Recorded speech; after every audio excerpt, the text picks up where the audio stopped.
našej diskusie s tým, že prečo ste sa vlastne dneska prišli? Čo vás ťahá ku komunitnému bývaniu a aká bola vaša cesta k tejto téme? Tak môžete kľudne začať a môžeme aj začať prvým. Potešila. Ja som sa chcela takého diaľového advokáta.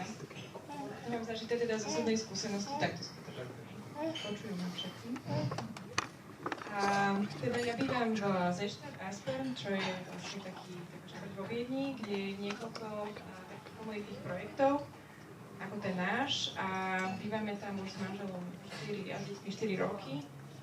A dostala som sa tam vlastne vďaka Barbare a Borisovi, s ktorými som predtým spolupracovala, ktorí ma načali pre túto tému a ja som toto nadšenie posúvala ďalej. Takže dúfam, že teraz ja predám na vás ďalej to nadšenie a prípadne aj manžel mi bral, že nemám veľmi dobre v tom. Takže sú tam aj možno aj reality check, môže tam ale toto nám ešte povieš istotne. My sme teda nevedeli predtým, že sa všetci tu poznajú, aj Boris, aj Barbara, aj Andrea, tak ku každému sme sa dostali svojou vlastnou cestou. Iba cestou, keď sme si googlili komunitné bývanie, aké projekty už existujú, čo je komunita a tak ďalej. Tak vidíte, že sa spájame už chceme alebo nechceme v tejto téme. A čo ďalej teda, Barbara, ako si mala ty? Prečo si dneska sem prišla a čo sa spája s touto témou? No, ďakujem za pozvanie. Čo ma spája? Asi to, že sa poznáme. Ale no, ja reprezentujem občianske združenie Punkt, ktoré som spolu zakladala v roku 2007. Naša misia je pomáhať tvoriť mestá, kde spolu radi žijeme. A venujeme sa rôznym projektom, cez ktoré túto podporu vykonávame. Takže našim vlajkovým projektom je Dobrý trh, kde sa venujeme taktickému urbanizmu a podpore komunity obyvateľov v Bratislave v Starom meste.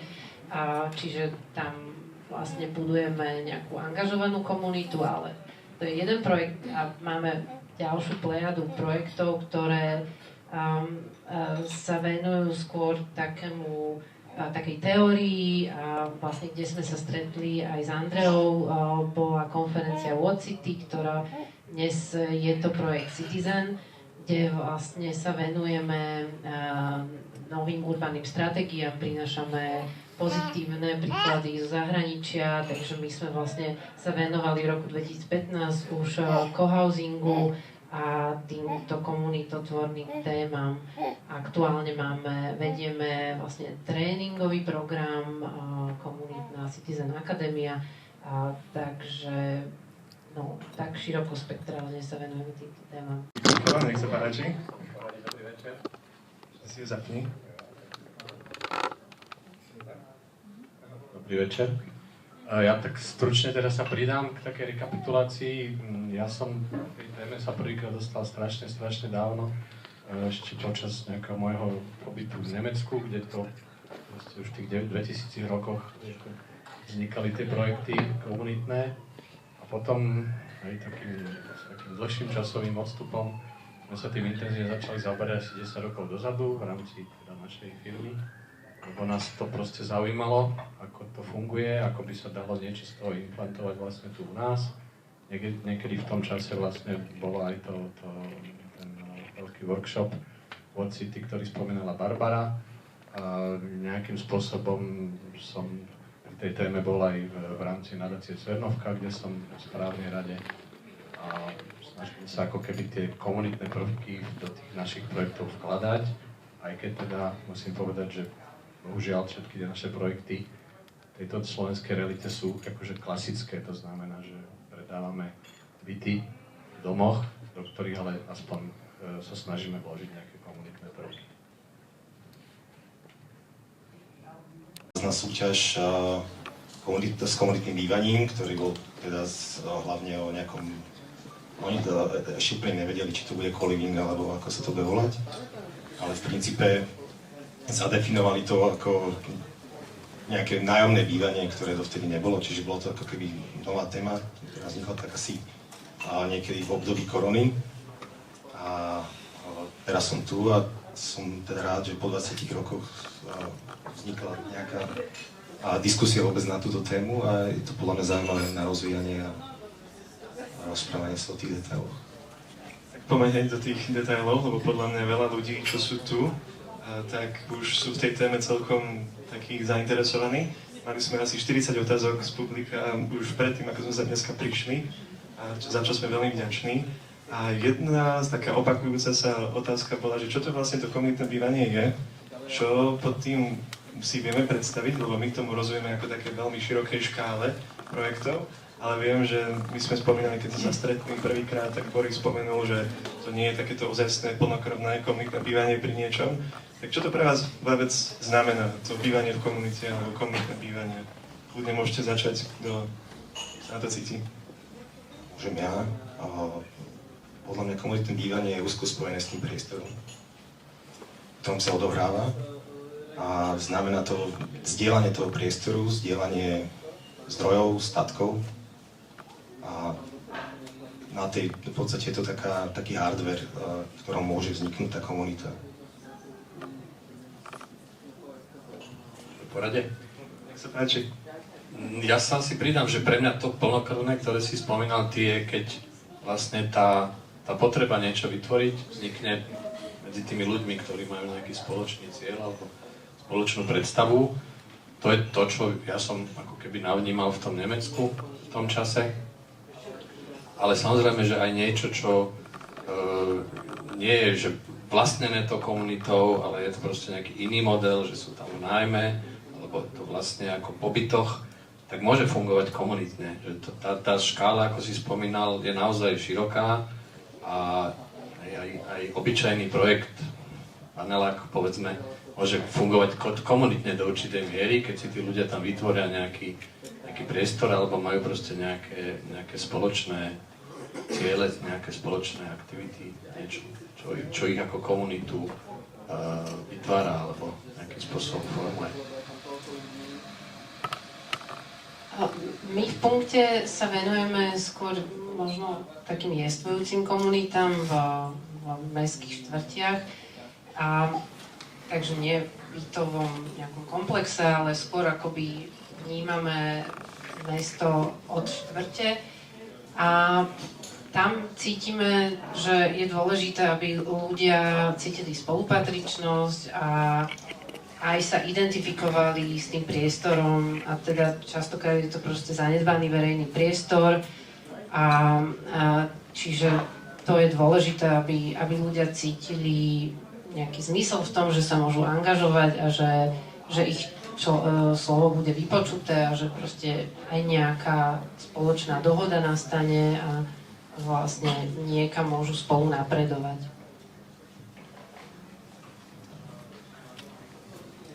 To asi stiahnem na to, že prečo my sme súčasťou tej našej komunity a čo si na nej cením je, že ten priestor je jedna vec, ale druhá vec je tá aktivita, ktorá sa v tom priestore odohráva a ten možno není úplne pri niektorých aktivitách až tak determinujúci.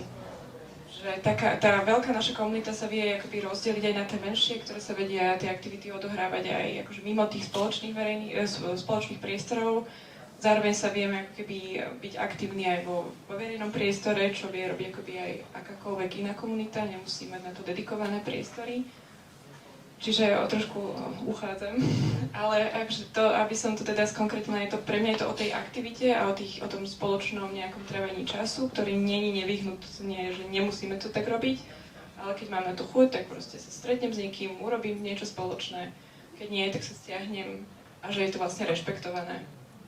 Tie priestory k tomu pomáhajú určite, ale nemusia tam byť predtým, ako keby. Tak to ešte poďme asi do diskusie s touto stranou. Ale mňa by teda zaujímalo, teda ty si tu jediná v tomto panele, ktorá naozaj býva v takomto komunitnom bývaní. Tuto máme nejaké fotky v prezentácii, môžeš na nich kľudne popísať, že čo to vlastne, aká je tvoja skúsenosť tam, teda vaša, máš tu aj svojho manžela, aj s dieťatkom, že ako to vlastne celé funguje u vás, to komunitné bývanie, čo to znamená v praxi? už nedostanú potom ostatní k slovu. Tu sú nejaké fotky, napríklad tá prvá, to je, voláme to Gemeinschaftsküche, to je akoby taký spoločný priestor, kuchyňa, obývačko, detský kutík a tam to je akože najobľúbenejší priestor v dome, kde sa robia aj rôzne narodeniny oslavy alebo nejaké spoločné eventy. Je odtiaľ pekný výhľad na jazero. A tie ostatné, vlastne tam je terasa, ten posledný obrázok rohu, ktorá nadväzuje na tento priestor, ktorá je síce super, ale tam strašne fúka, takže netrávime tam až tak veľa času. A čo bola otázka? Že ako to vlastne funguje? Prečo je to... Teda máte tam veľa dobrých priestorov, ako pozeráme, kde sa môžete stretávať, máte tam aj dielňu, my sme tam boli pozrieť z MIBu a máte tam strašne veľa, aj sauna tam bola? Alebo... Áno, vlastne, že ja som tak trochu ako keby spochybnila to, že či je to závislé od priestorov, ale že my tam máme tak strašne spoločných priestorov, že vlastne sa si neviem predstaviť bez toho, že by sme tam mali ten priestor na stretávanie sa a robenie veľa rôznych aktivít. A naša komunita vlastne funguje, jednak sme zorganizovaní ako spolok, čo sa dá prirovnať nejakému občianskému združeniu, ktoré má svoju štruktúru a svoje pravidlá. Tak organizačne, to by som akože vedela rozpýtvať, keby to niekoho potom zaujímalo kľudne, buď ja alebo môj manžel, ten o tom ešte radšej rozpráva. Tak aké tam máte pravidlá? Čo sa od vás očakáva? Môžete tu dneska večer byť? Pustili vás na dielo? No akoby to, na čom teda jedno z tých pravidel najdôležitejších, teda ktoré by malo podporovať ten komunitný život, je to, že sme sa všetci zaviazali, že budeme pre tú komunitu venovať svoj čas. A to sa nie pri každom deje a je to také trochu smutné, že sa to nie vždy deje.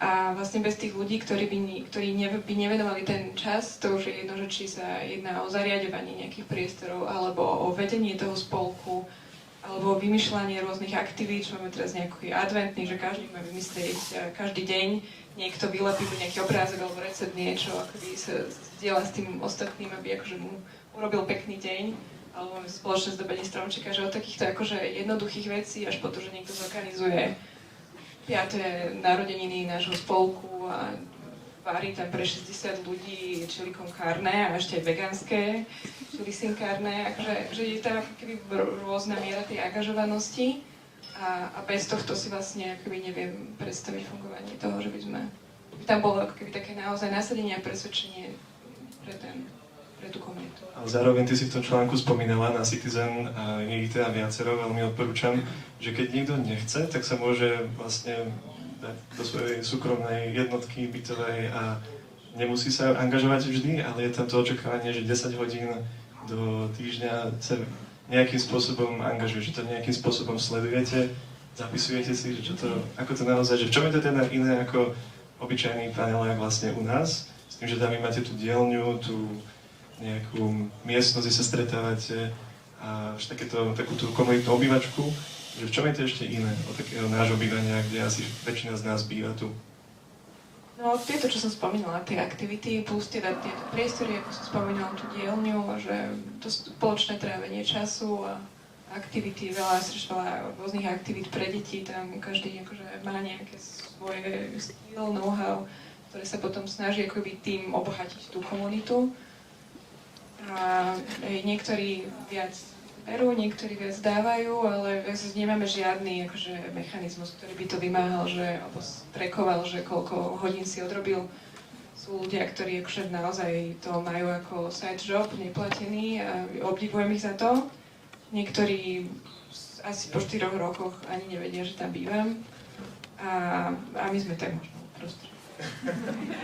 Možno, že toto ešte dneska bude rátať do toho. Môžeš mi povedať, si to bola 2 hodiny, no, tu s nami. A mňa to teda zaujíma, teda Rado, ty si hovoril, že ide o ten priestor najmä, a vy ste teda priestor veľmi pekný navrhli v Metropole. Tam si potom ľudia môžu pozrieť, ako to tam vyzerá, je to naozaj krásne. A ty si tam vám hovoril o tom, že ako ste to navrhovali, tak nám povedz možno viac, že aký je tom rozdiel? Ty si známy tými vilami a takým tým bývaním skôr, čo súkromie podporuje. Toto je to skôr také bývanie, kde sa ľudia chcú, alebo mali by sa stretávať. Tak ako si ich k tomu motivoval? No to je aj ten dôvod, prečo som povedal, že je to o tom priestore, lebo keď sa chcete stretávať mimo nejaké bytové jednotky, tak potrebujete priestor. A v tomto prípade to bol priestor, ktorý je na úkor ako keby nejaké prenajmiteľné plochy pre investora, čo treba povedať, že je pomerne prelomové na Slovensku zatiaľ. A že teda ten investor obetoval časť toho priestoru, a aj keď teda samozrejme nejak monetizovaný v rámci nájmu. Ale napriek tomu teda je to možno nie tak efektívne, ako keby z toho spravil ďalšie 2 byty. A tento priestor je v podstate miesto, rovnako ako teda na tomto rakúskom príklade, čo hovoril Andrea, je, že vlastne je to priestor, kde sa ľudia môžu stretnúť, ale zároveň nemusia. A to je možno presne tá krásna sloboda tej voľby, že ten priestor môžu využívať, ale nemusia. A je tu krásne, že teda niekde je zadané, že sa musia 10 hodín venovať týmto komunitným aktivitám. V tomto prípade to tak nie je. V tomto prípade to vyslovene na dobrovoľnej báze, ale zase možno v rámci toho konceptu sme sa snažili tých ľudí motivovať iným spôsobom, aby tie priestory využívali. A to je hlavne veľkosťami tých jednotiek, že nie sú to nejaké veľkolepé byty, kde sa dá v podstate prebývať. Je to také, že človek je motivovaný možno si ísť do tej väčšej kuchyne, kde je viac priestoru na varenie a podobne. Čiže takže tie jednotky majú samozrejme všetky náležitosti malého bytu, malé garzonky, od chladničky, várnej platne a podobne. Ale teda nie je to teda také, že keď si to človek chce ísť návariť niečo poriadne, tak je to komfortnejšie ísť dole. Takisto sme hľadali nejakú motiváciu ešte v iných, snažíme sa ešte nejak inak motivovať tých obyvateľov, ako napríklad, že sme v podstate v rámci toho celkového spoločného priestoru umiestnili práčovňu. To znamená, že byty nemajú práčku, ale teda ľudia sú motivovaní ísť o práci spolu a môže sa tam teda nastať nejaká interakcia. Teda ten priestor teda ponúka tú možnosť na to takisto, že teda počas toho, keď si človek berie, tak môže ísť hore na izbu, ale môže tam aj ostať, čiže je to vyslovene na dobrovoľnej báze. Rozumiem, že mysleli ste na to dopredu, ty si spomínal aj taký príbeh s tou práčkou, že pre teba to bol naozaj taký dôležitý koncept, že keď tam chceš o tom trochu viacej povedať, že si sa za to... Určite, má to nejaký vývoj, lebo teda tých projektov sme robili viacej. A teda nadviažem na to, čo som ešte hovoril pri tom predstavení, že v podstate to začalo tou súťažou, kde sme hľadali presne spôsob, ako by mali tie komunitné priestory fungovať a ako dáva zmysel a aký je pomer veľkosti tých jednotiek k tomu komunitnému priestoru. A toto je ako keby také vyvrcholenie toho, alebo teda to, čo sme sa naučili pri tých predošlých projektoch, tak tu sme aplikovali nejakú schému spolu s klientom, ktorý teda naozaj veľmi živo s nami diskutoval o veľkostiach a ako by to malo fungovať. Čiže myslím si, že je to veľmi zaujímavé z tohto pohľadu. To sa ešte vrátime. Ja iba keď o tom priestore hovoríme, tak pozeráme, že veľa ľudí tam vzadu stojí. Keby chcete sa pridať tuto dopredu, tak tu je miesto na sedenie ešte stále, tak sa môžete potom osmeliť aj tu. A mňa by teraz zaujímalo, teda Boris, že prečo sme ťa sem vlastne dneska pozvali?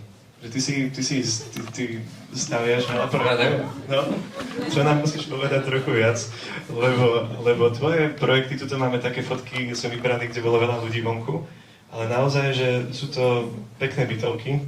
A povedz o tom viacej, že prečo aj v tvojom pohľade, alebo prečo sa ani tak hovorí, tak vo všeobecnej verejnosti tlačí, že sú také komunitnejšie, alebo že sú to dobré príklady tej komunity. Ty si mi spomínal teraz, nechcem predbiehať, keď si to chcel povedať, tak povedz aj Bertin, ja to potom poviem. No, tak Hyperk je taký, pre nás taký pilot toho, on vznikal vtedy, keď som hovoril teda, že sme sa začali tou témou zaoberať intenzívne. To má 3 domy bytové a z toho jeden mal len 11 bytov. A my sme na začiatku hovorili, že je taká dobrá veľkosť, že to by mohlo tak nejak fungovať, že pre nejakú konkrétnu komunitu. A hej, nemusíme to ponúkať, proste spravíme to na mieru a budeme tam mať skupinu ľudí, ktorí to nejakým spôsobom oživia, ešte kým prídu tí ostatní, lebo ten projekt sa robil v 2 fázach. 2016 sa dokončila prvá, 2017 druhá. Ale my sme o tom vtedy veľa nevedeli, to bolo ešte nejakých 2011-12, ale spravili sme nejaké také fokusové skupiny, ako sa tomu hovorí. Tých záujemcov bolo dosť, ale keďže my sme nedokázali ich nejako presvedčiť, tak nakoniec to dopadlo tak, že teda dobre, tak stávali sme ten dom, alebo teda ten komplex v podstate pre náhodných ľudí, ktorí si tie byty tam kupovali, ale teda vložili sme do toho zo pár takých pomerne silných komunitných prvkov. Jeden je taká, oni to volajú, že hajovňa, lebo je to vlastne v háji, zrkadlovo, alebo starom, už neviem, v Petržalke. A je to vlastne taká klubovňa, ktorá je v strede toho dvora, ktorú vlastne užívajú tí ľudia, ktorí sú tam, sami si to spravujú. Tiež to malo taký vývoj, my sme z začiatku mali takú predstavu, že založíme nejaké občianske združenie a odozdáme im ho a oni cez to občianske združenie si to budú kaučovať, tak boli z začiatku takí ostýchavejší, kým sa to tam naozaj vytvorila tá komunita. To bežalo v takom nejakom režime, že si to ako keby tie jednotlivé domácnosti, rodiny si to kvázi prenajímali. Ale teraz to už je naozaj presne tak, jak sme na začiatku si to predstavovali, to znamená, oni majú nejaké občianske združenie Hajníci a občianske združenie Hajníci spravuje celý tento objekt a robia si tam, čo potrebujú a tam je naozaj od úplne banálnych vecí, akože schôdze, cez oslavy, rôzne súťaže a ja neviem, cvičenia a tak ďalej. Čo je taký, tam teda v tom domčeku je kuchynka, je tam nejaký odkladací priestor vecko. Dneska by sme už spravili tú kuchynku oveľa väčšiu, lebo napríklad variť sa tam nevarí, čo je určite jedna z takých aktivít komunitných veľmi atraktívna.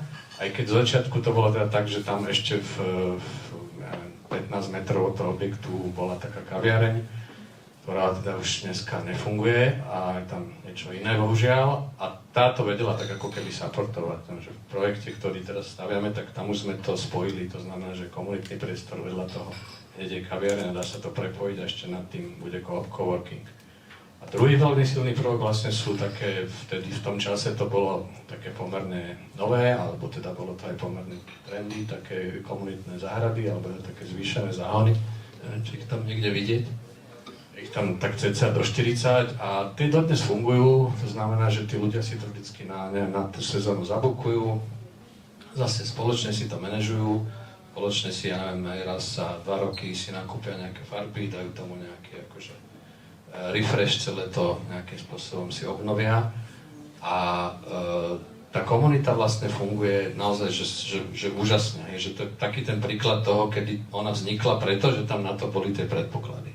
Že to je ten opačný od toho plnokrvného, ktorý som spomínal, ale je to veľmi akože zaujímavé. No štatisticky je tam 107 rodín, alebo teda bytov, domácností a takých 20 je úplne akože jadro tej komunity, ďalších 20 sa pridá a potom ostatní sa tak trošku akože vezú, že sú radi, že tam bývajú, ale moc sa nezapájajú, čiže povedzme taká tretina, slabá polovička tých obyvateľov tú komunitu vytvára až do takej miery, že chodia spolu aj na lyžovačky, to je správne letý, že mi hovoril tam, že si už zabukovali na jar, že idú 76, idú na lyžovačku. Keď sa zrátu aj deti, aj teda nejakí kamaráti. To mali nejakú zľavu za to? To neviem. Nič také. Ale to je krásny príklad. A máš ešte nejaké príklady také? Vy ste tam tie predpoklady na ten komunitný život pripravení a meriate ich nejakým spôsobom, že to naozaj funguje. Kľudne sa pridáme ty rado do tohto, že keď tam teda je tam tá hajovňa, sú tam tie záhony, kde sa môžu teda oni spolu stretávať, že ako veľmi sa stretávajú. Teda tá lyžovačka je veľmi silný príklad. Ale že či to sledujete naďalej tento cieľ? Tak my tam máme kanceláriu, čiže áno, že my to cítime dennodenne. Ešte možno zaujímavý poznatok je, že tie prvé 2 domy, tie mali dokopy 11, 16, 27 bytov. Tam sa tá komunita naozaj za ten rok vytvorila, lebo je to také obsiahnuteľné množstvo ľudí. Už ten tretí dom, ten má 80 bytov a asi aj preto proste s nej sa už len nejaká časť pridala ako keby k tej pôvodnej.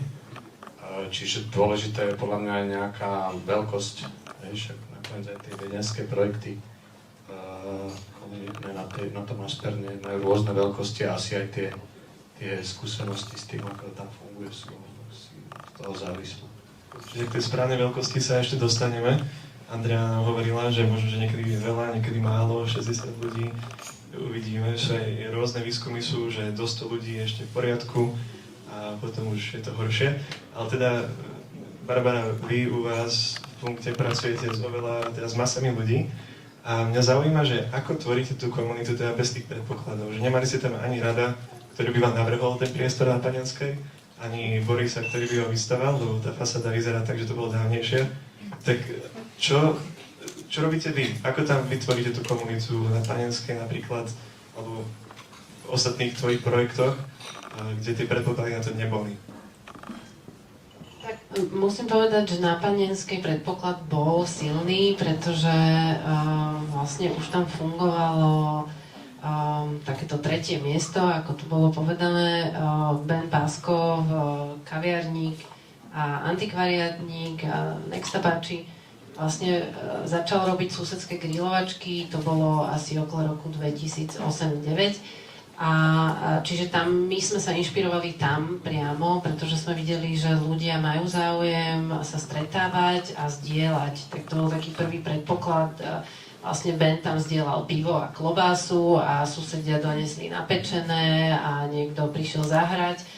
A čiže my sme vlastne v tom 2011 spravili to, že sme chceli poukázať na tú ulicu, že tá je verejný priestor, ktorý sa dá zdieľať, keď tam nie sú autá. Čiže my sme vlastne do toho išli s organizáciou verejnej dopravy a vlastne priniesli sme nielen tú lokálnu komunitu, ale aj komunitu kreatívnu a predajcov a tak vlastne sme spravili takú susedskú slávnosť, ale takú veľkolepejšiu a vlastne sa to stalo tradíciou. Takže to je genéza dobrého trhu, ale neviem, či som úplne odpovedala na tú otázku. Áno, my sme sa rozprávali o tej infraštruktúre, vlastne, že tam má byť ten priestor a tá pračka tak daná, aby sa ľudia stretli a tak, ale napríklad vy ste už pracovali s tým, čo tam už bolo. Aj tak teraz je to veľmi zomknutá ulica, kde to funguje a ste robili viacej takých participatívnych všelijakých štúdií, tak môžeš kľudne o to povedať viac, že ako si ty videla tú genézu, že sa to tvorilo. Susedia sa lepšie poznajú, alebo? No, áno, tak je tam dôležité aj to, že my sa snažíme o to, aby v tom susedstve ďalej fungovali tieto tretie miesta, aby to bol vlastne priestor, ktorý nie je určený iba na tranzit z bodu A do bodu B, nie je to iba miesto, kde sa príde človek vyspať, ale že sú tam naozaj rôznorodé funkcie, ľudia tam pracujú, chodia do školy, sú tam inštitúcie, knižnice a tak ďalej. Čiže my sa snažíme o to, aby táto rozmanitosť tam vlastne ďalej fungovala a vlastne aj v spolupráci s mestom vlastne zapájame ich do toho, čiže sa stali súčasťou tej komunity a vlastne Staré mesto pri 5. výročí Dobrého trhu si všimli, že teda tie povrchy teda by mohli byť lepšie a chceli tak veľkolepo odovzdať darček, že teda bude sa robiť rekonštrukcia povrchov, na čo sa vlastne komunita obratila na nás a mali záujem o to, aby sa naozaj tá rekonštrukcia spravila poctivo, aby boli vypočutí aj prevádzkari a proste obyvateľia, aby sa išlo aj pod povrch. Takže vlastne to bolo neviem, rok 2000, no, 16, 17, čiže my sme sa asi 3 roky venovali participatívnemu plánovaniu. Vznikol vlastne prvý manuál verejných priestorov v Bratislave a následne sa spravili projekty pre rekonštrukciu celej štvrte a postupne sa realizujú už niektoré ulice. Už vidíme, že Konventná budúci rok by sa mala robiť Kozia. Tie schody Chatama Sofera sa zrekonštruovali, čiže je to na základe participatívneho plánovania, ktoré sme tam realizovali vo štvrti. Je to krásna práca naozaj, za to ja som aj vďačný. A ty si teda spomínala, že to začalo tým počúvaním.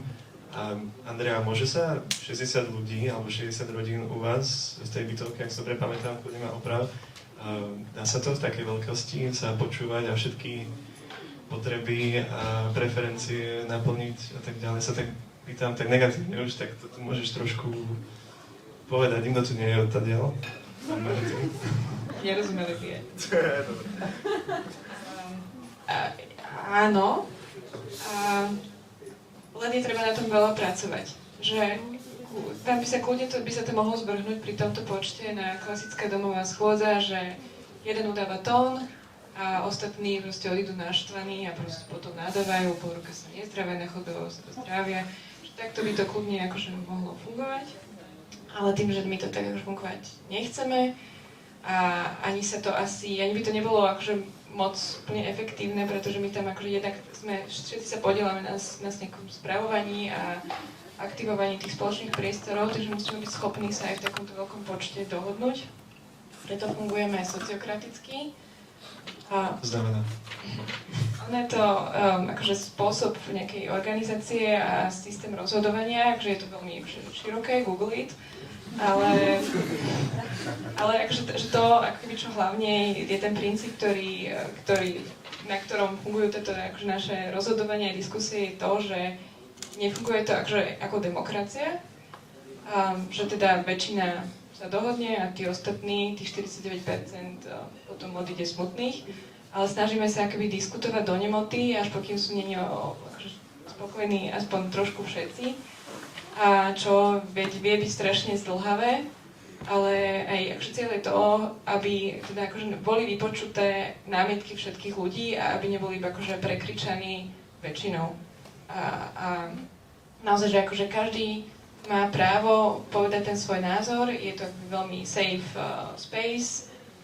A áno, ešte raz to, že treba tam mať akože jasne striktné pravidlá, je to vždy moderované, už si to teraz moderujeme sami. Na začiatku sme mali akoby organizáciu, takú participačnú, ktorá nám ako keby pomáhala nastavať tieto procesy.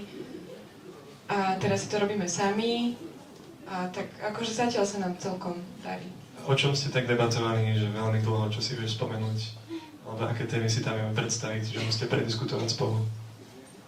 Tam sú veci akože od budžetu napríklad, že máme budžet, že každý prispieva každý mesiac do nejakej spolkovej kasičky a každý rok sa teda rozhodujeme, že ako sa tie peniaze minú, či je to už na nejaké aktivity spoločné alebo na zveladenie nejakých priestorov, čiže stále dozariadovávame.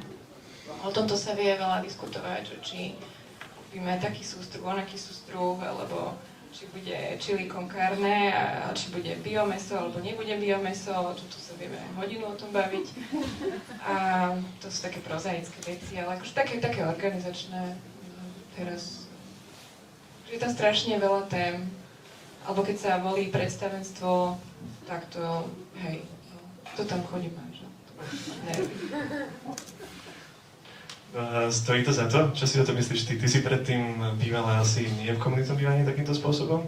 A keď si to porovnávaš teraz versus predtým, tak v čom je to možno, že lepšie, horšie? Povedz nám také nejaký tvoju úvahu o tomto. Asi by som do toho šla znova, lebo nám to viac dáva ako berie. A že akože pre rodinný život, alebo respektíve záleží, čo človek od toho očakáva. Že my sme sa sťahovali z Prahy do Viedne, kde sme nepoznali vôbec nikoho, teda okrem 2 kamošov, ktorí, aby som teda ich nevynechala. A vlastne nám sa veľmi v krátkom čase podarilo integrovať, čo vlastne akože možno ani nevieme tak úplne precítiť, ako sme tam prišli úplne no-name ľudia, ale vďaka tomu, že nás tá komunita by tam prijala, spolu sme ju vytvárali. Máme tam kamošov, s ktorými sme tiež boli už na dovolenke. Naše deti sa poznajú, majú tam deti v rovnakom veku. Čiže akože veľa susedov je tam schopnejších ako my, ktorí vedia robiť na tom sústruhu aj s deťmi. Jeden je tam zase muzikant, sa robí nejaké úžasné programy hudobné, ja som tam hudobnej hluchá, čiže moje deti vystrádali. Čiže akože my veľa z toho dostávame a áno, potom musíme občas tráviť raz za čas nejaký 2-3 hodinky na nejakom takom úmornom stretnutí, ale to zase posúva akože naše hranice, inak schopnosť argumentácie, že na začiatku som tak bola, že inak som polovicu nerozumela, to som tak prikyvala, hoď čo, proste iba potom sa dozvedela, že hej, zvýšil sa príspevok a že to keľu. A mám to tam odsúhlasené. A že teraz ako keby sme už akože smelší, aj jazykovo zdatnejší a akože vieme povedať lepšie svoj názor.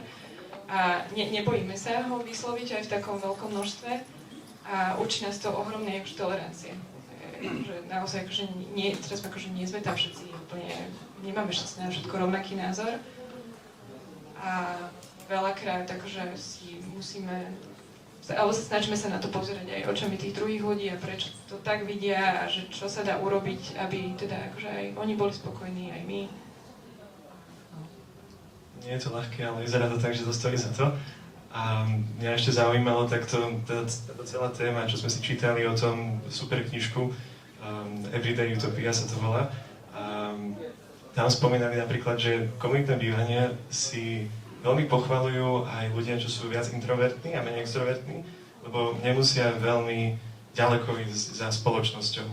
A tak veľa je tam proste celá tá knižka o tom, že ako môžeme byť šťastnejší, menej osamelí, ako je to, že udržateľnejšie bývať s ďalšími, ako je to teda náročnejšie, ako je to možno, že aj lacnejšie. A tak ja sa chcem opýtať takto všetkých, možno, že od rada ty si spomínal tú dostupnosť, alebo to, že vlastne, keď sa stavia takýto dom, kde je toľko veľa priestorov, že čo to znamená pre toho investora, čo si myslíte, že naozaj môže komunitné bývanie toľko tých benefitov priniesť, ako hovoríme, tú udržateľnosť, vlastnenie, menej osamelosti, alebo je to takto trošku moc hypujeme a sme tu tak na srandu.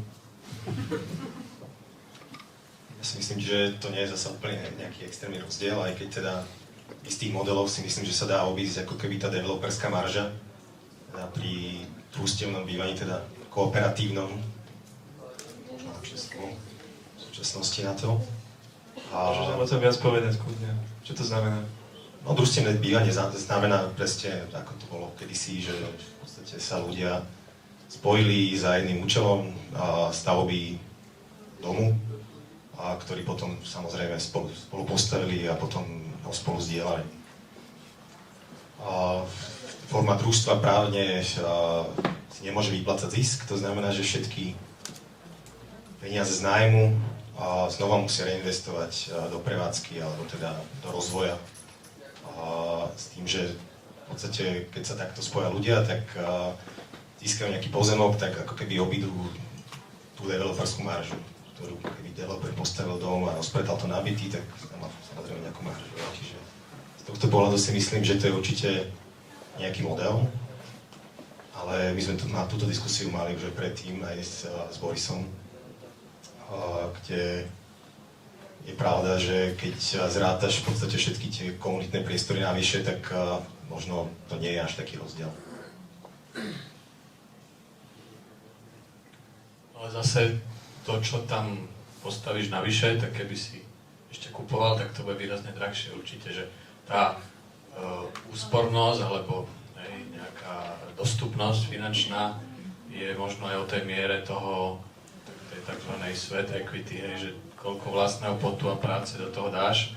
Zase sa možno vrátim k takým tým plnokrvným cohousingom, alebo to Nemci nazývajú Baugruppe, že tam sa veľa tej práce už pri tom plánovaní, už pri tom kreslení, už pri tom vybavovaní a aj pri tej stavbe veľa práce sa akože do toho investuje priamo od tých členov tej komunity.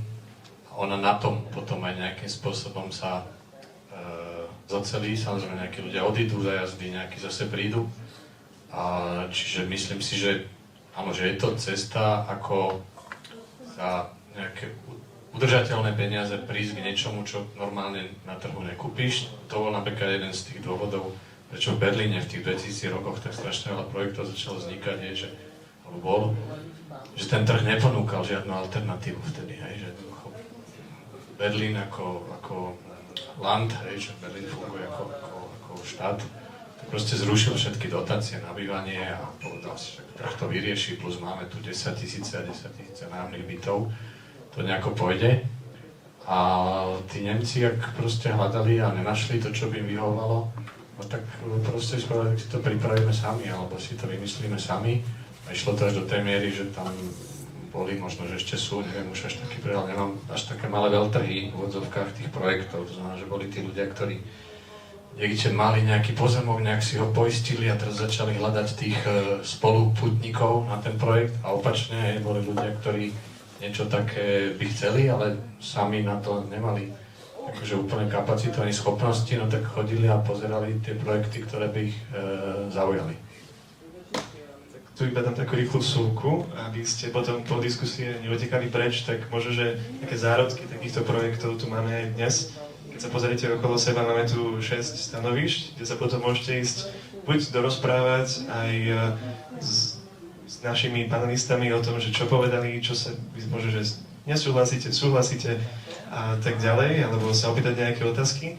A napríklad tu jednu Baugruppen sa môže, že bude vznikajúca aj tu v Bratislave, tak vám povedia viacej tam. A máme tu aj iniciatívu s Pondom. Ešte vám teda ku koncu všetkých predstavím, ale iba som chcel povedať, že sa nikam neponáhľajte a môžete sa o tomto rozprávať viac.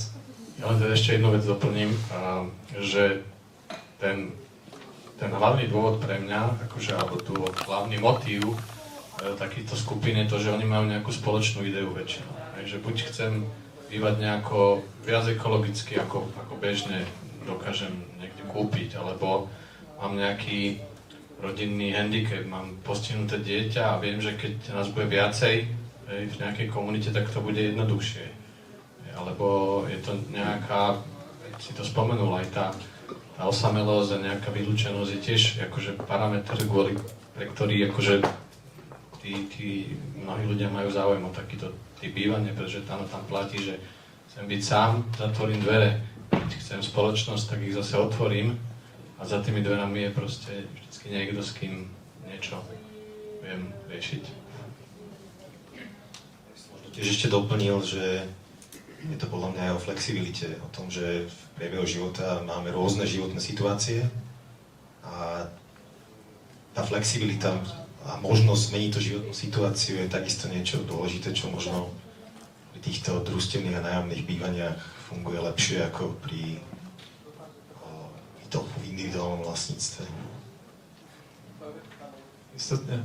Môžeme sa posunúť ďalej, kebyže chcete sa pridať, Barbara, Andrea, do tohoto také tej široké otázky o tom, že v čom to môže byť lepšie takto bývať, udržateľnejšie, lacnejšie a tak ďalej. Ale zároveň, keď sa pozrieme na Barbaru, ty si spomínala ten taký pojem, že community washing a ako niečo, a my to tu teraz veľmi oslavujeme, ale iba jeden z nás tu vpredu naozaj býva v komunitnom bývaní. A že čo si o tomto celom myslíš ty, že kľudne nám to predstav, tento pojem, a povedz nám, že či tiež vidíš. Tak neviem, či sa to dá už vygoogliť, ale my v punkte sme si to tak nazvali, lebo my v podstate sa venujeme tomu softvéru, že toto je z toho architektonického hľadiska, páni sa venujú hardvéru a my vlastne sme zavolaní developerom, že poďte nám sem spraviť komunitu a teraz sa nad tým zamýšľame, ako sa to robí a v podstate a prečo je to dôležité. Že priestor je strašne dôležitý, ale to nestačí, že my ale potrebujeme tie komunity, potrebujeme byť v nejakých spoločenstvách, kde sa cítime dôverne, kde vlastne vďaka tomu môže mesto aj byť udržateľné, pretože si vieme zdieľať nejaké zdroje. Takže my sa venujeme tomu, že ako vlastne ľudí zapájať, ako navzájom komunikovať. Rozumieme. Mňa by ešte zaujímalo, teda Andrea, či to vidíš, že ty tak v praxi? V začiatku, čo to hovoríme, že aké to môže byť lepšie a tak ďalej, o to sa trochu už bavili. A keby chceš niečo doplniť ešte, že komu by si to určite neodporúčala, takéto bývania. A možno ešte predtým, ako hovoríš, by mi zaujímalo, že kto z vás tu nás by si aj vedel predstaviť, možno bývať v takom priestore, ako Andrea ukazovala. Môžeš na to dať hodiť fotku. Prosím ťa teraz, a iba zdvihnite ruky, či si viete predstaviť takto bývať. Napríklad tu. Tak zaujímavcov je tam veľa, napríklad. A kto z vás, že pozná všetkých svojich susedov vo svojej bytovke? Alebo skoro aspoň. Je to veľká bytovka? Nie? No tak dobre. A chceli by ste, kto z vás by chcel spoznať viacerých susedov? ako poznáte dneska. Tak to možno, že začne takým obyčajným gulašom spoločným, ako to napríklad aj u vás robíte, ale teda toto ma zaujíma, že či to, čo sa tu rozprávame, naozaj aj v praxi si povedala, alebo komu si hlavne povedala, že pre koho to nie je takéto bývanie. Keď pre väčšinu z nás áno, ale pre koho nie. Asi to nie je pre niekoho, kto nerád diskutuje, alebo nerád príjma iné názory, lebo aspoň minimálne u nás je to akoby nepredstaviteľné, že teraz proste príde niekto a spraví si niečo podľa seba bez toho, že by bol na tom nejaký spoločný konsenzus.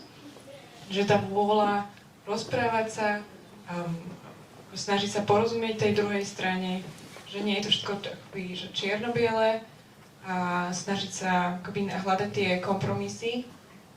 Lebo aj u nás akože jasné, že sú tam akože miliarda konfliktných situácií, ktoré sa snažíme, pokiaľ to ide vyriešiť tak, aby teda boli všetci trošku aspoň spokojní a nebolo ubližené nikomu, čo môže byť taký akože niekedy mačkopes, sa to niekedy stane, ale dobre, potom akože posunuli sme sa niekam ďalej, skúsime to akože na tom stavať, akože keď sa to už vôbec nedarí, no tak bohužiaľ.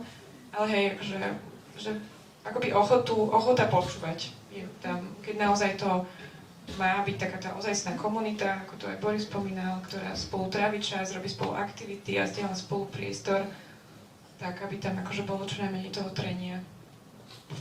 Super, super. Tak možno, že sa niektorí z nás aj uvidíme ešte u vás. Nám o to povieš viac. Mňa ešte zaujímalo teraz, kebyže prehodíme na slajdo na chvíľočku, lebo ja som sám prekvapený z toho, že koľko otázok sme mali ešte predtým, mám ich to aj vytlačený, do toho sa môžeme dostať. A kľudne sa tam pridajte, olajkujte, čo vás zaujalo. Ľudia sa pýtali na to, že akú stigmu má komunitné bývanie zatiaľ medzi tým, ako dáme internet naspäť, tak ja sa spýtam. Toto máme hlavne na tú stigmu, alebo teda prvá otázka tam bola, že či je Slovensko pripravené na komunitné bývanie. A to je aj otázka, o ktorej vám možno že viacej povedia toto moji kamaráti zo susedskej aleji, že keď prezentovali projekt ako komunitné bývanie, tak to bolo inak brané, ako keď to brali ako bývanie také, ako poznáme. Tak to nechám na neskôr, ale toto je teda tá prvá otázka na vás, že čo si o tom myslíte tak spoločensky.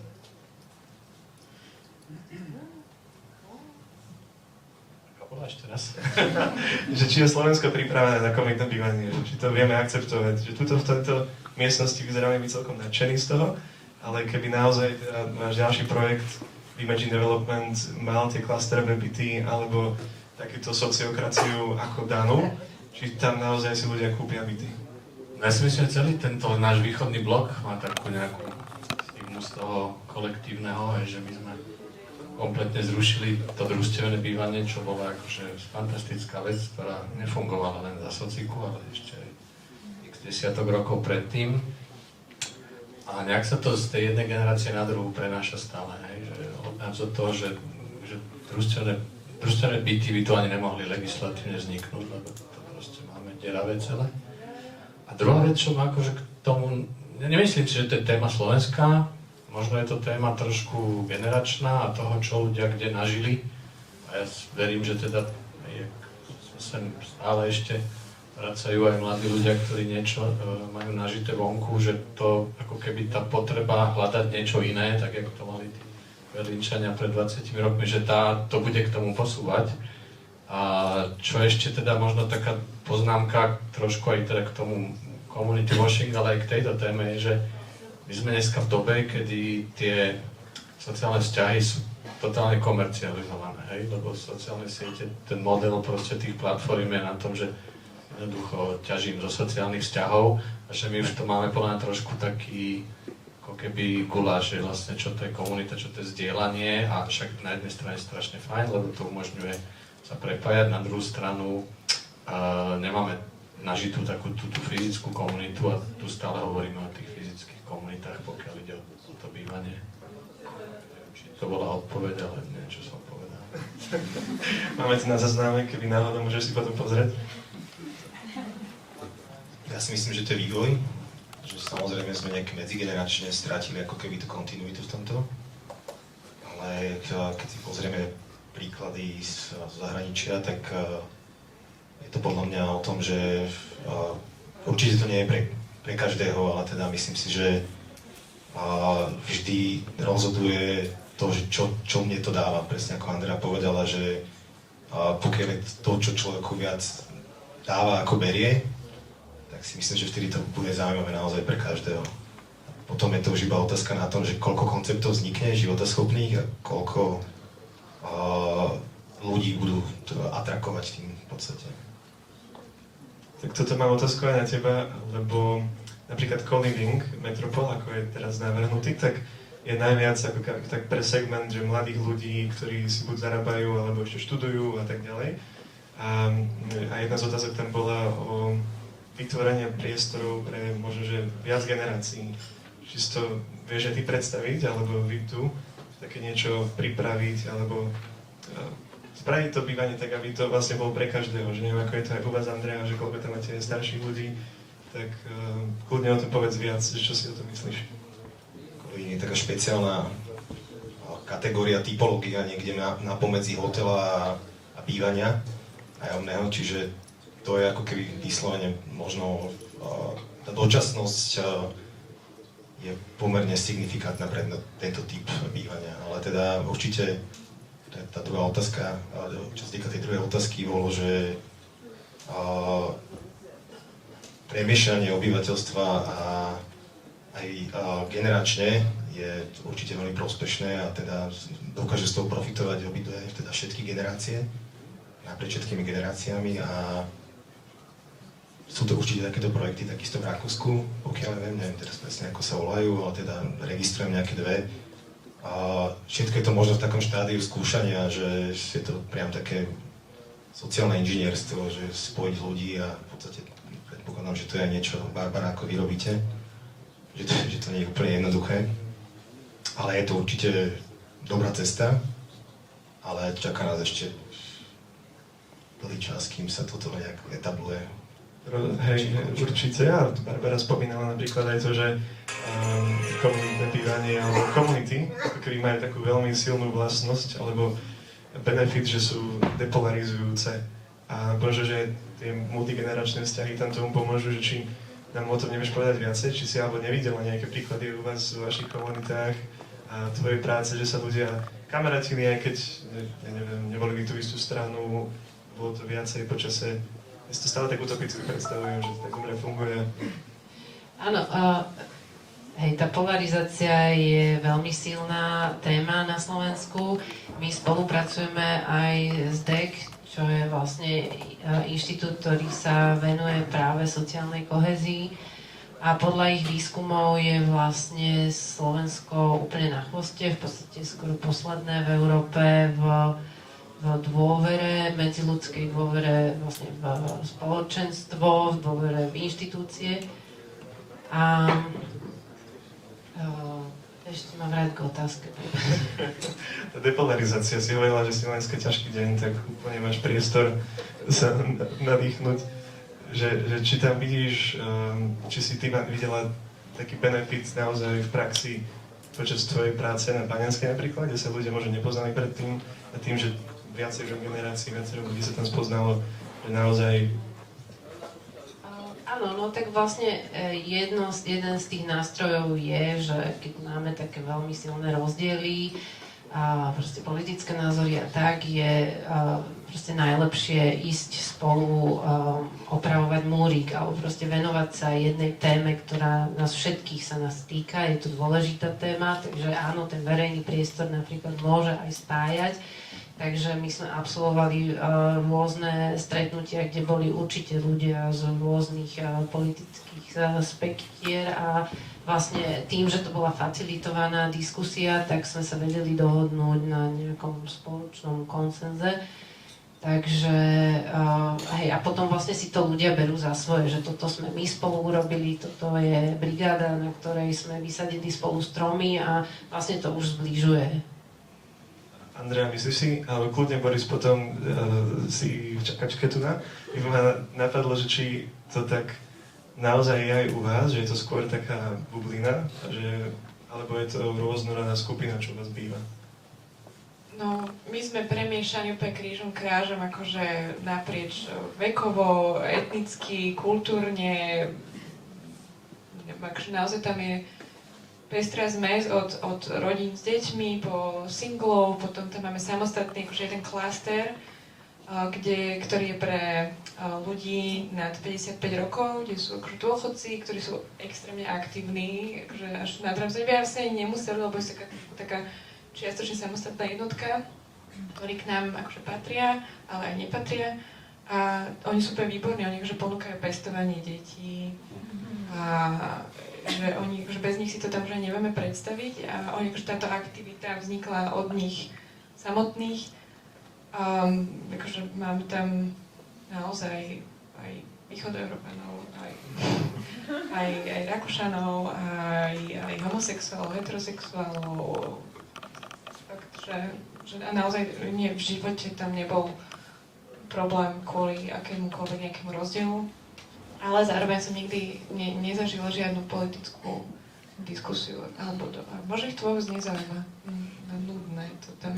A nám vlastne akože posielajú, že toto máte na Slovensku, že sa dozvedela o tom zákone s tým 6 kilometrami od susedov najskôr. Že oni sledujú radšej našu politiku, čiže to, že... Áno, tam to není, takže ale možno je to iba špecialita našich. A hej, keď vás nerozdieluje politika, tak vás už rozdielujeme. Boris, ty si chcel zareagovať? Ja som len chcel, jak tu spomenula Barbara slovo dôvera, tak mi tu tak akože zapríslo také svetelko, že som si spomenul na jednu vec, že tá dôvera je strašne dôležitá pre vzťahy. Existujú proste rôzne výskumy v oblasti behaviorálnej ekonomiky, ktoré hovoria o tom, že vlastne tie vzťahy medziľudské sú oveľa dôležitejšie ako výška príjmu pri pocite človeka, akože či je spokojný so svojím životom, pri nejakom pocite šťastia. A je taká, ono sa to volá, že wallet question, že sa pýtate ľudí vlastne, že keby stratili peňaženku, že či si myslia, že im ju niekto vráti, či policajt, proste človek, cudzí sused. A čím viac ľudí ako keby má, ako tí ľudia, ktorí majú väčšiu dôveru, že im to proste niekto vráti, tak majú oveľa šťastnejší pocit zo života alebo spokojnejší. No, čiže to tak trošku súvisí s tou komunitou. A ešte možno k tým projektom, že áno, existujú že skvelé zmiešané projekty, ale existujú aj fantastické treba seniorské komunitné projekty. V Holandsku je ich pomerne veľa a je to úžasný spôsob, ako nejak zostať aktívny čím dlhšie a tým pádom je pri nejakom lepšom zdraví. Ako fungujú také projekty? Tak nám môžeš povedať viac. Tak zase hodne závisí od toho, že na akej báze to vzniklo. Sú aj akože klasické nájomné, ale sú aj projekty, kde proste je to zase nejaká iniciatíva. Je taký veľmi známy britský projekt, ale je známy preto, že v Británii až tak veľa tých projektov není. To je, že Elder Women Co-housing, neviem presne, jak sa volá, kde proste možno 20 žien už senioriek akože si postavilo taký akože spoločný dom niekde na okraji Londýna, ale riešili to, že 10 rokov, čiže začali to riešiť ešte, keď teda sa k tomu seniorstvu len blížili a je to strašne akože pekné to vidieť, jak sú tam ako keby spokojné, jak to nastavenie, že len ženy, dobre muži môžu, ale že maximálne tak na 3 noci, potom už ne. A že to tiež jeden taký, že si poviete, že jasné, tých žien, ktoré sú samé v tom seniorstve oveľa viac, akože prečo by nemohli byť pre ne proste takéto špecifické projekty, ktoré nejako im sadnú na to, čo nejakým spôsobom očakávajú od toho posledného alebo tej nejakej etapy života. Aké ste ešte videli takéto projekty? Viem, že Rado, aj ty si vo Švajčiarsku študoval nejaký čas. Ja som tam býval, kde ste si ešte takto brali inšpiráciu do toho komunitného bývania alebo organizovania? Sa páči. Zürich je v tomto veľmi špecifický, to je to také laboratórium komunitného bývania. V súčasnosti myslím, že 25% celkového bytového fondu Zürichu sú kooperatívne koncepty, teda družstevné. A naozaj sú tam niektoré, ktoré sú veľmi priekopnícke.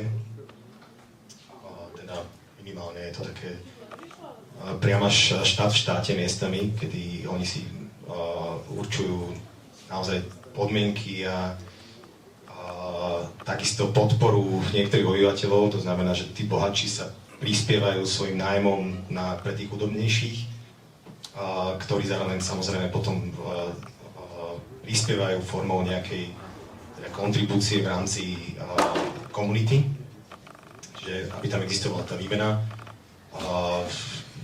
Niektoré z týchto kooperatív sa doslova stali azylom pre utečencov, ktorí tam prebývali nelegálne. A sú tam v podstate jedna z tých najznámejších, možno volá sa Unziger areál, je to ako keby taký starý areál na severnej časti Zürichu, kde vznikla ako keby taká enkláva domov s vlastnými námestiami, kde to naozaj funguje tak, že ako keby v tých parteroch sú subvencované prevádzky pre utečencov a teda pre sociálne slabších jedincov, ktorí by chceli podnikať a teda majú nejaký podnikateľský plán, tak oni im pomôžu im zaradiť ako keby ten priestor a oni to potom v podstate splácajú až do nejakého momentu, kedy teda ten nájom im stúpa až na nejaký komerčnú úroveň. Čiže dokonca myslím, že tento konkrétne táto kooperatíva má vlastné siete, ktoré ako keby vlastné zásobovanie s potravinami priam, že si pestujú ako keby strašne veľa vlastných vecí a myslím, že narazili dokonca na problém, že jediná vec, kde nedokáže byť sebestačný, je produkcia mäsa, že tam je proste toľko problémov, že to je jediné, čo tam nefunguje, ale ináč si to v podstate dopestujú aj všetci sami a to znamená, že oni zamestnávajú priamo aj tých ľudí, to znamená, že naozaj je to taký malý štát v štáte. Určujú, že či môžete mať auto alebo nie, teda väčšinou keď máte, jedine čo je povolené je mať služobné auto. Keď máte vlastné auto, tak nemôžete byť súčasťou toho kooperatívy. Budeš také niečo plánovať aj tu, na Slovensku? Z vlastnej iniciatívy zatiaľ nie, ale mňa fascinujú tieto koncepty a kam sa to dá až doviesť a určite som otvorený diskusii s hocikým to príde a bude chcieť niečo podobné vytvoriť. Tak keď už o tej diskusii hovoríme, vidíte, že máme tu slajdo, dostávame tam lajky, niektoré z tých otázok sme sa už teda opýtali. A kebyže sa chcete spýtať aj priamo, tak máme tu priestor, máme mikrofóny, kľudne môžete zdvihnúť ruku a ja vám donesiem mikrofón a môžete sa spýtať aj priamo buď niekoho z panelistov alebo všetkých. Tak iba otváram ten priestor. Máte niekto otázku teraz, čo veľmi chcete sa opýtať? Nech sa páči. Zapnuté? Áno. Dobrý večer. Ja by som sa chcela spýtať k tomu Aspenu. Vy ste tak, neviem podrobnosti, ide o nájomné bývanie, alebo ide o bývanie, ako kvázi družstevné bývanie, že ste dávali jej financie na založenie, aký je povedzme budget, keď tak napríklad nájomné, koľko platíte do tých za to spoločné, čo máte, lebo to sú dosť veľké priestory a ako to vlastne funguje finančne. Možno. Ďakujeme. No, ten náš model je vlastne družstevný, ale nie je to, že by sme si platili, ako keby, že sme zaplatili za ten podiel, ale ten akože je špeciálne taký rakúsky. Že my sme spolufinancovali tú výstavbu a bolo to vlastne nejakých 7,5 eur na meter štvorcový, čiže sa to odvíja od veľkosti bytu a je to vlastne príspevok, ktorý nie je že si vymyslel náš developer alebo my, ale on je keby daný nejakými pravidlami, ktoré má stanovená spolková krajina Viedeň. Čiže toto bola naša taká vstupná kontribúcia, potom ešte sa vlastne platilo na tie spoločné priestory, ale to bolo ako keby pre ten spolok, v rámci ktorého sme organizovaní a ktorý spolok si prenajíma tie spoločné priestory.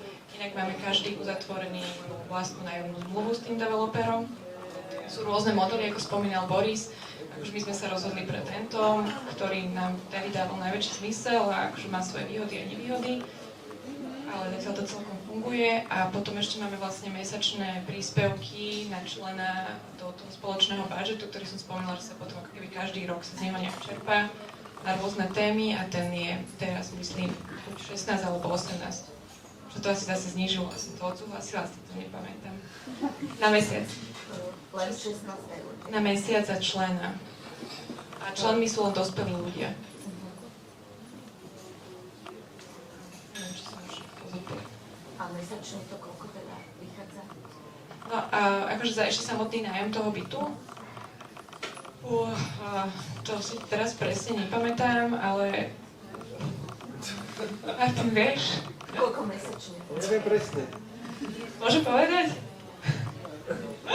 No, povedať, že máme 90-metrový byt a platíme 1000 eur.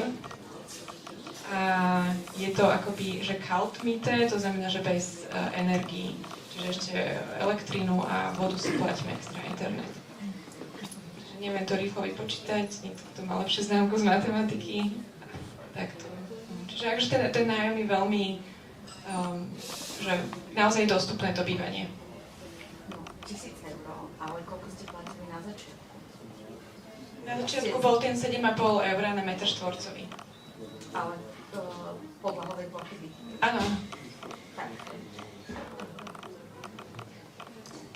A to sú vlastne peniaze, ktoré keby sme sa odsťahovali, tak sa nám vrátia s tým, že každý rok sa zníži o 1% ten vklad. Čiže o 100 rokov nedostaneme nič.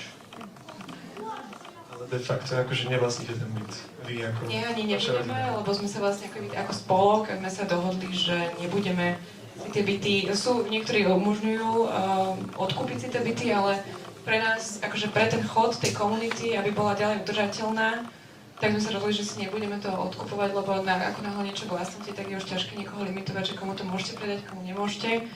A tým, že sme vlastne iba v nájme a všetci vlastne akože súhlasili s tými podmienkami toho spolku, tak ten spolok má potom ako komunita má dosah na to, kto bude, akože, kto nahradí toho nájomníka. Čiže čím sa akože stále udržiava tá komunita, že akože si vyberáte svojich susedov. Čo bolo pre nás dôležité a preto sme vlastne zostali v tomto modeli nájomov. Čo sa musí stať, teda Viedeň podporuje takéto bývanie vo veľkom, kľudne potom môžeš dopovedať o tom, že prečo Viedeň alebo akým spôsobom podporuje komunitné bývanie.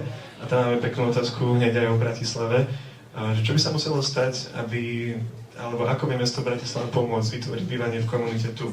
Buď aby tie komunity boli živé, aby aj Barbara sa vedela takto zapojiť, alebo vyslovene komunitné bývanie. Vieme, že máme tu aj predstaviteľov z mesta, za ktorými sa potom môžete aj túto otázku priamo ísť opýtať, ale čo si myslíte vy ako panelisti, čo sa musí tu zmeniť, aby sme také niečo mali aj tu, a ešte za 1000 eur, 90 metrov?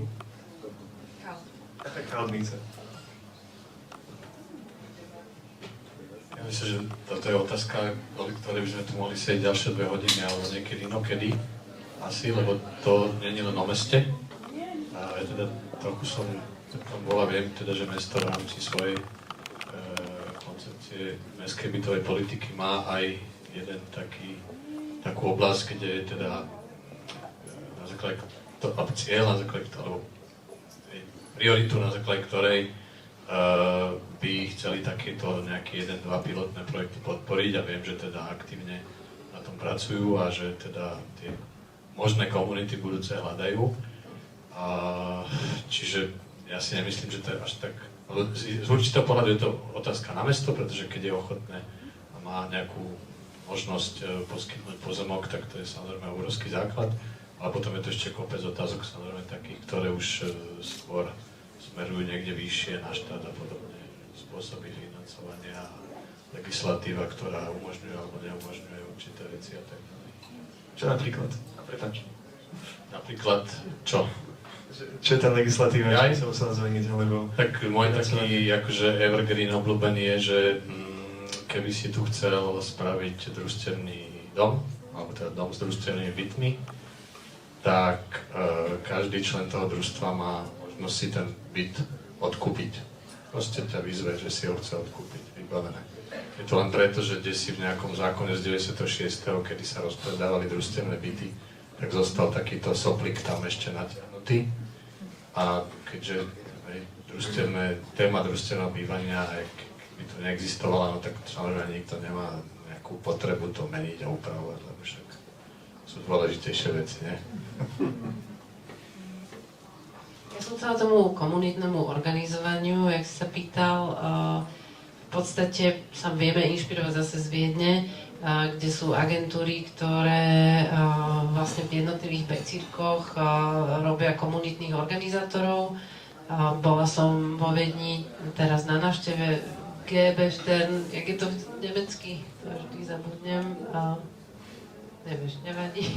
Majú proste taký dlhý nemecký názov a oni vlastne dostávajú priamo od mesta financie ako ročný budget celkom slušný, aby mohli sa venovať na pravidelnej báze vlastne vytváraniu vzťahov, susedstve.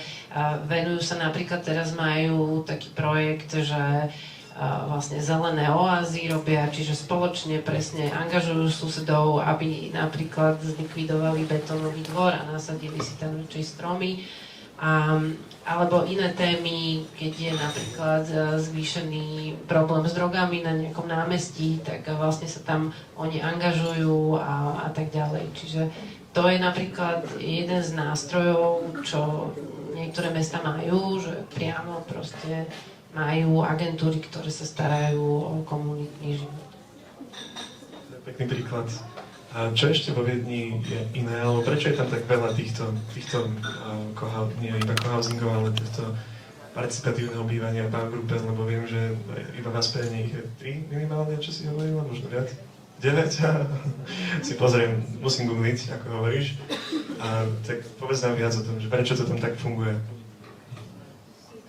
Akože ono ich na konci dňa není vo Viedni až tak veľa, ako je napríklad v Nemecku, ako spomínal Boris, že na tú veľkosť toho mesta by tých čisto akože komunitných Baugruppen projektov mohlo byť aj viac. A oni teda sú podporované v rámci tých nových štvrtí, lebo hej, že je tam nejaký predpoklad, alebo vôľa potom, aby akože oni aktivizovali aj to okolité prostredie, aby boli taký akože vzor tým ostatným komunitám. A že ono to vlastne je postavené na tej dostupnosti toho bývania, ktoré to umožňuje, na tom družstevnom modeli, na tom sociálnom bývaní, ktoré podporuje Viedeň, akoby to nemá príklad nikde vo svete, to ako je vlastne, ako mesto Viedeň podporuje dostupnosť bývania. Čiže tým pádom je jednoduchšie niečo takéto postaviť, keď existuje aj právny, aj finančný rámec, a vy sa to iba chytíte akože a spravíte z toho ešte niečo lepšie. Že je to vlastne akoby jednoduchšie. A potom sú tam aj také prozaické dôvody, akože vlastniť niečo vo Viedni alebo v Rakúsku je veľmi drahé. A Lacné. u nás je to lacné, ale respektíve neplatí tam tá rovnica. Že nie tam tá rovnica, že to, čo by som dal za nájom niekomu, tak toľko isto by som dal na hypotéku. Že toto tam neplatí a tým pádom si človek akože nie, ako to, že dobre, že rozumiem, prečo by som akože keď potom o 30 rokov to zdedia moje deti, tak prečo by som neplatil tú hypotéku. A potom ešte akože aj taký akože stav mysle a tá kultúra, že tým, že tam už to mesto si 100 rokov buduje tento spôsob bývania, tak je to niečo, čo je pre nich absolútne normálne, že ani tam tá zažratá potreba niečo vlastniť. Že tam je to absolútne normálne nevlastniť. Ja som chcel presne doplniť, že je to o tej kontinuite. 100 rokov si budujú vlastne tú vlastný bytový fond, ktorý už momentálne tvorí zhruba tretinu celého bytového fondu. To znamená, že oni reálne ovplyvňujú trh nájomným. Oni keď regulujú nájom, tak v podstate aj komerčný nájom sa tomu čiastočne musí prispôsobiť. Teda aby sme neboli z toho frustrovaní, Viedenie naozaj, že iná galaxia, tam chodia že z celého sveta. Že to proste, že bežné západoeurópske krajiny to majú niečo hlboko pod nimi niekde nastavené. Máme tu veľa príkladov, že tu sa dá bývať spolu a komunitne, aj tu, ako som hovoril, susedská, ale je tu vedľa nás spoludom. A môžete sa porozprávať ešte viacej aj po tomto našom diskusnom kolečku. Už sme úplne na konci, viem si predstaviť, že už vy máte toho dosť, ale keď máte ešte nejakú otázku, máme otázku aj túto jednu, aj druhú, aj tretiu, tak ideme rýchlo. Zvládnete ešte 3 otázky? Veľmi narýchlo. Áno? Dobre, tak rýchlo ideme. Adam? Ja by som mal možno takú otázku, alebo v mojej hlave tá miera tej integrácie toho, že či naozaj zdieľam s niekým už akože práčku a kuchyňu, potom má nejaký dopad ako keby na možno aj tie pravidlá, to do akej miery tie pravidlá musí byť reštriktívne na to, aby keď tam je 100 ľudí, aby to naozaj fungovalo. Tak možno, že keby si vedela zdieľať, ak môžem, že v tom vo Viedni, v tom Aspene, že čo sú možno nejaké také základné pravidlá, ktoré tam ako keby máte a že ako veľmi reštriktívne potom pre vás sú ako keby v rámci využívania tých spoločných priestorov. Že možno také ako to je 3 pikošky toho, že ako to tam je nastavené, aby to nejako ilustrovalo to, že ako sa tie priestory vlastne využívajú. No, ale ešte tak akože uvediem na prvú mieru, že každý máme akože vlastný byt a tie spoločné priestory sú nad rámec toho. Čiže že nie je to až také, že by sme nemohli mať tú vlastnú pračku, že keď to akože vzťahnem na toto, že každý môžeme mať vlastnú pračku, niektorí to nemajú, niektorí majú aj tú kuchyňu a že nie sme tým pádom ako keby, že kľudne môže niekto neísť do toho spoločného priestoru aj rok, keď nemá tú potrebu sa socializovať. A tie nástroje v zásade nemáme nejaké reštriktívne nástroje. Ale sme povedali si, že akože je to za procesu sa častokrát vymýšľajú tie pravidlá a jasné, že je to tým pádom, že to máme postavené na tom, že sa akoby rešpektujeme navzájom a berieme ohľad na ostatných, tak sa to veľmi zatiaľ sa neukázali, že v takto bežnej prevádzke nejaké veľké chyby, že je taký základ, že po sebe si upracem, keď som v tej spoločnej kuchyni, nechám ju v takom stave, akom som ju našiel, že sa stane niečo, že teraz na plesnivé káva v kávovare, tak dobre, ako často, takže debata je na najbližšie stretnutie, hodinu, ako často sa bude umývať kávovar. Sa teším. Ale aj v tej práčni, keď sa pokázala práčovňa, tak akože to nie je, že teraz čakáme, že neviem, kto príde a sa postará o to, aby niekto prišiel opraviť, ale tak, kto tam akurát došiel, zdvihol telefón, zavolal na tú havarijnú službu, hej, príďte to opraviť, že taký, že to, že našťastie sa nám nedejú až také nejaké, že tak zatiaľ všetci tak celkom v pohode vychovaní, že to zvládame, no. Ale hej, boli také, že zopárkrát sa stalo, že nebolo napríklad uprataný detský kutík a tí, čo tam potom prišli, tak a nebol uprataný, že predtým večer tam bola party, takže deti si tam potom ráno našli poháriky s vodkou a tak. No ale to sa stalo na začiatku a raz a potom akože, že sa, mám pocit, že sa ľudia poučia z takýchto akože nedbalostí. Ja iba do toho teraz skočím. Ďakujem za super otázku a som si istý, že ďalšie dve budú tiež dobré. Iba kvôli času, teda ja by som sa už iba poďakoval našim hosťom a veľkým potleskom, ak vieš, že sa mohol poprosiť za akúsi odpovedie. Andreju Godehojc, Barbaru Závarskú, Borisa Hrbáňa a Rada Buzinka.